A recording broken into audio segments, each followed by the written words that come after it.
reconciliarse nuevamente con el doctor Antonio Las Heras, experto en sociedades secretas. Y justamente este programa ha sido filmado en un restobar, que esto, digamos, no es casual, es causal. Se llama Claroscuro, está ubicado en la calle Aristes de Villanueva. Pero el nombre, decidimos venir a este lugar justamente por el nombre, porque tiene muchas implicancias para el tema que estamos tratando, ¿no es cierto, Antonio? Claroscuro, por supuesto. Claroscuro es la síntesis de opuestos. Son los mosaicos negro y blanco adecuadamente puestos en el piso de un templo iniciático. Y sobre todo, claroscuro simboliza la integración de los opuestos. Una de las cosas que las sociedades secretas se han ocupado siempre, masonería, templarios, rosacruces, las órdenes iniciáticas egipcias, del cercano Medio y Lejano Oriente, todas, es la de la integración de los opuestos. Mientras que algunas situaciones de cultura de esta época buscan cortar. El que dice, yo solo hago cosas buenas, yo soy muy bueno. Donde hay luz hay oscuridad. Tampoco hay gente que pueda decir, yo soy el peor de todos, el más malo. Seguro que algo bueno hay. Entonces el claroscuro es muy importante porque simboliza la integración. Hay que integrar los opuestos. En los seres humanos está la luz y también está la oscuridad. Y de la amalgama de eso surge esa alquimia mental, esa transmutación que hace que surja una persona mejor. Pero hay que admitir todo lo que uno tiene, sobre todo en el espíritu y en la mente. Por eso el nombre de claroscuro. Hay un tema que en estos momentos está muy en boga y todo el mundo se está preguntando, ¿qué son los templarios? Sí, con la película y la novela de Dan Brown, con una cantidad de películas sobre los cruzados y demás, claro. Bueno, ahí está, ahí tenemos una institución, el templarismo, llena de claroscuros. Y los templarios como esa figura magnífica de los que deciden sacrificarse, uso la palabra sacrificarse, ahora lo voy a explicar bien, pero sacrificarse en virtud de un ideal que como todo ideal no se va a poder concretar en la tierra, sino en un estadio superior. Porque para los templarios era Dios lo quiere, es decir, se hace al servicio de Dios. Y por eso dije sacrificio. Sacrificio es algo muy diferente a sufrimiento. Sacrificio viene del latín sacro officio, es decir, sacrificio es aceptar que uno va a hacer un oficio sagrado. Por eso cuando hablamos de la misa decimos el sacrificio de la misa, que no es clavarse puñales ni azotarse, es voy a participar de un oficio sagrado, voy a ser parte de algo sacro. Y eso es la parte clara, es la parte luminosa que vemos en la orden del temple. Pero también el temple tiene sus partes oscuras. Esos monjes guerreros que también al grito de Dios lo quiere, salían a conquistar y si para eso había que matar, que sojuzgar, que poner prisioneros, lo hacían. Una vez más la importancia del claroscuro, es decir, la integración de opuestos. Donde no hay integración de opuestos, el ser humano fracasa. Ahora, volviendo al templarismo, que es tu pregunta, vaya orden interesante, una orden que surge de una manera muy extraña. Les voy a contar.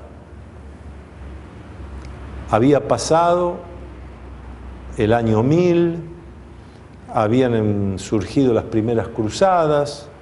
Las cruzadas tienen una fama romántica, pero en realidad fueron una cosa que tuvo mucho, no de sacrificio, sino mucho de sufrimiento. y mucho de fracaso. Entonces, en determinado momento, unos hombres de la realeza europea deciden repentinamente y motu propio, 9 de ellos,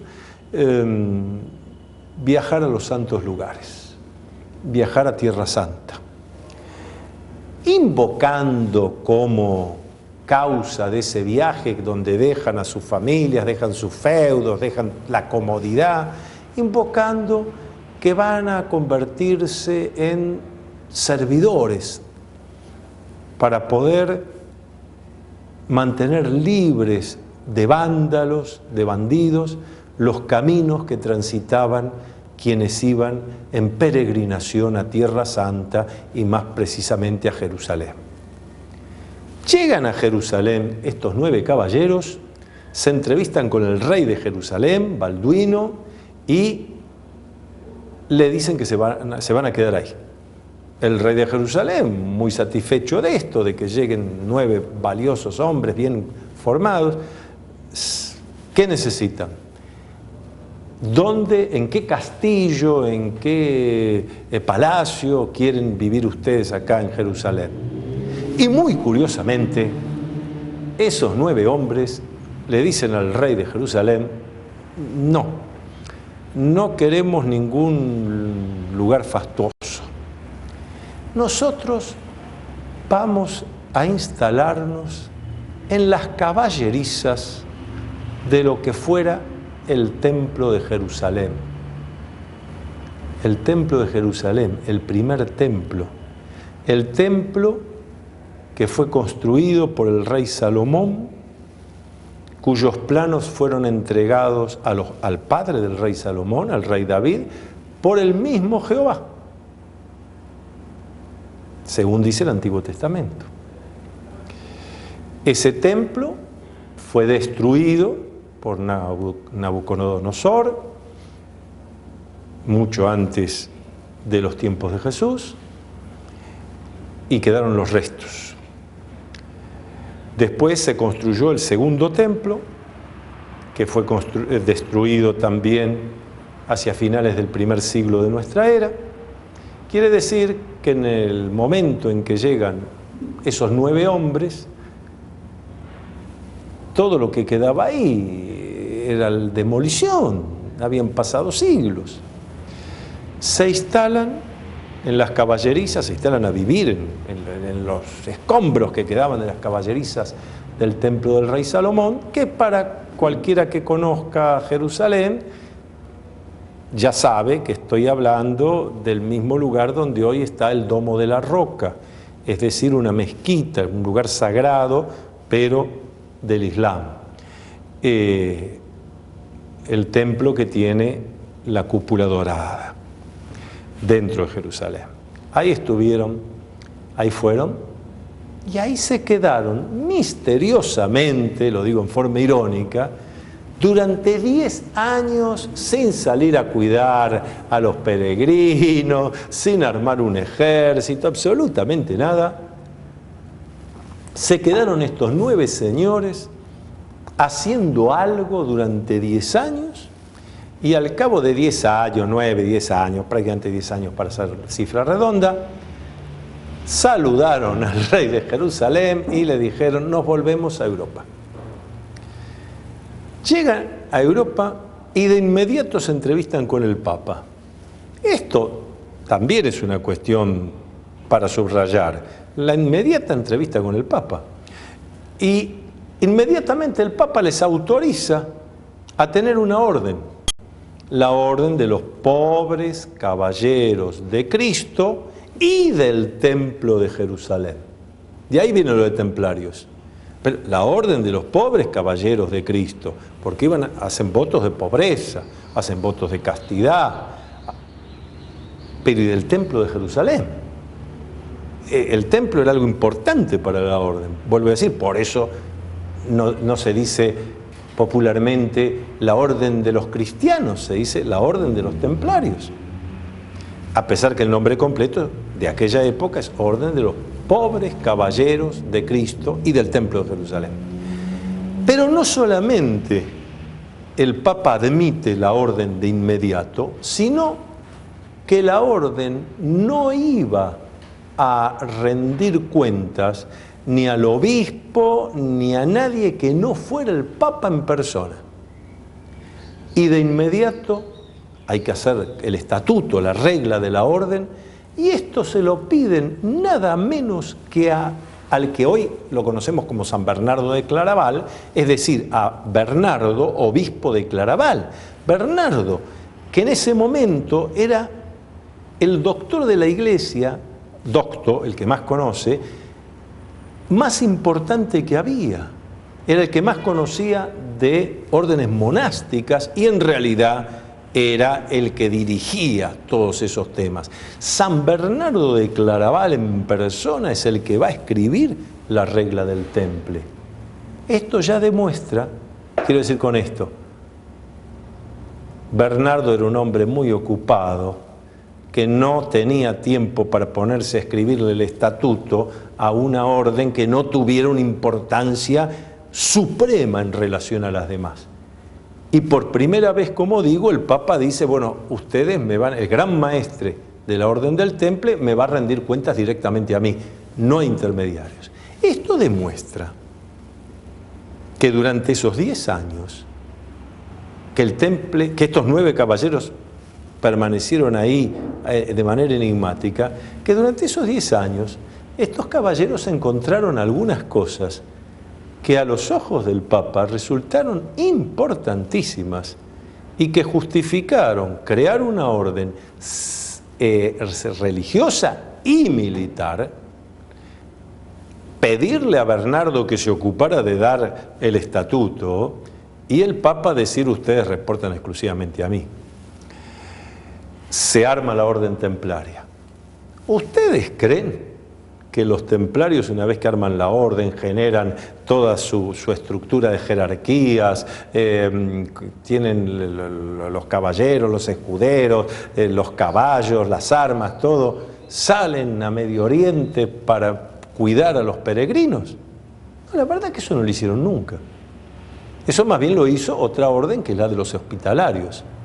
Lo que hicieron los templarios es salir a conquistar, querían asegurar la posesión de los lugares santos para el cristianismo, que estuvieran en manos de la Iglesia Católica.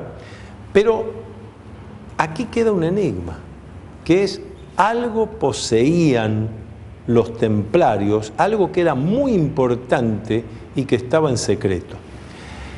Como estuvieron 10 años trabajando en las excavaciones, excavando en lo que quedaba del primer templo, del templo del rey Salomón, ese construido por el gran arquitecto Hiram Abif, es de suponer que algo encontraron allí en esos derrumbes. Hay quienes dicen que los templarios rescataron el Arca de la Alianza, esa famosa Arca de la Alianza perdida de la que se habla en el Antiguo Testamento, esa Arca de la Alianza que aparece muy bien en la película de Indiana Jones y el Arca Perdida. Esa Arca de la Alianza que evidencia un conocimiento científico-tecnológico muy desarrollado. Hay otros que afirman que además los templarios serían los que se habrían hecho, se habrían apoderado, habrían conseguido el Santo Grial, entendiendo en este caso Santo Grial como la copa donde bebió Jesús en la última cena y que después su hermano iniciático y hermano carnal, el poderoso comerciante José de Arimatea, habría juntado algunas gotas de la sangre del cuerpo de Jesús cuando estaba en la cruz y habría atesorado esa sangre del Mesías. Bueno, estos son comentarios, pero lo cierto es que algún poder, algún conocimiento especial tuvo el temple, porque al cabo de unos años era la orden más poderosa de toda Europa. Los constructores de las grandes catedrales, yo insisto siempre en esto, Hablamos de Jeops, Jefren y Micerino, las tres grandes pirámides egipcias, y decimos qué desafío arquitectónico, qué desafío de ingeniería. Sin embargo, los templarios en 2 siglos movieron en Europa más bloques de piedra que los egipcios para construir Jeops, Jefren y Micerino. Entonces, dense cuenta ustedes de la operación que hacía esta gente. Operación que además tenía un costo económico, financiero enorme. Y los templarios, a diferencia de los reyes y los señores feudales que pagaban con moneda debilitada, es decir, la inflación es algo muy antiguo, los templarios pagaban con moneda de plata auténtica. Por eso eran totalmente confiables. Hicieron una empresa económico-financiera notable. Si yo a la audiencia del programa le digo ahora, ustedes oyeron hablar de cheque del viajero, entonces probablemente muchos van a decir, bueno, sí, incluso hay una empresa norteamericana muy importante que comercializa los traveler checks, cheques de viajero. Entonces se piensa que traveler checks es una idea del siglo XX. No, los inventores del cheque del viajero son los templarios. En el año 1200, usted podía vivir con su familia en Londres y decidía hacer una peregrinación a Jerusalén para visitar la tumba de Jesús, para visitar la iglesia de la Natividad, lo que fuera. Entonces, usted no podía ir con las monedas de oro y de plata y los diamantes y lo que fuera su patrimonio, porque había salteadores, había piratas, había asesinos, había comerciantes inescrupulosos, había todas estas cosas. Entonces usted en Londres iba, el lugar donde se instala un grupo templario se llama una encomienda. Aquí ustedes se van a dar cuenta, cuando uno dice fui al correo o a cualquier otra institución, envié una encomienda, es decir, envié algo de un lugar a otro. Aquí les acabo de revelar por qué se llama encomienda. Esto viene de 800 años atrás, porque uno iba a la encomienda, que es el lugar donde está afincado un grupo de templarios, y le podía dar desde un paquete, me lo lleva a Jerusalén, y ellos se ocupaban y cobraban por eso. O, en este caso, otra cosa, que era, mire, yo tengo esta cantidad de dinero, entonces monedas, lo que fuera, y yo me voy a Jerusalén, ¿cómo hago? Muy simple, usted iba a la encomienda y entregaba allí las monedas. A cambio, el templario le daba un papel como este, ¿ve? Lleno de cosas que no se entiende nada, jeroglíficos, cosas aquí, letras conocidas, pero armadas de una manera que se lo damos a cualquiera, ustedes no saben qué dice acá. Es el traveler check. Entonces, el padre de esa familia, el dueño de la familia, se lleva el papel y se va con su mujer, sus hijos, todo. Llega a París. Y en París tiene que estar 15, 20 días, un mes, no sé. Necesitamos dinero. Va a la encomienda de París y le dice, mire, yo tengo esto. El templario mira, entiende los códigos. ¿Cuánto se quiere llevar? Y 5 monedas de plata, 2 de oro. Estamos hablando de una época donde la plata valía más que el oro. Tome esto y esto. Cortaba algo o rompía esto y le entregaba un nuevo papel con claves que nadie entendería nada. Esa persona sigue a Roma. En Roma, siempre yendo hacia los santos lugares. Roma necesita más dinero. Es el traveler check. Y los templarios, por eso, cobraban un porcentaje, una comisión. Esto se inventó hace 800 años. Eran prestamistas. Ahora, ahí viene otro tema importante. ¿De dónde sacaron la plata para acuñar su propia moneda y no falsificarla nunca los templarios?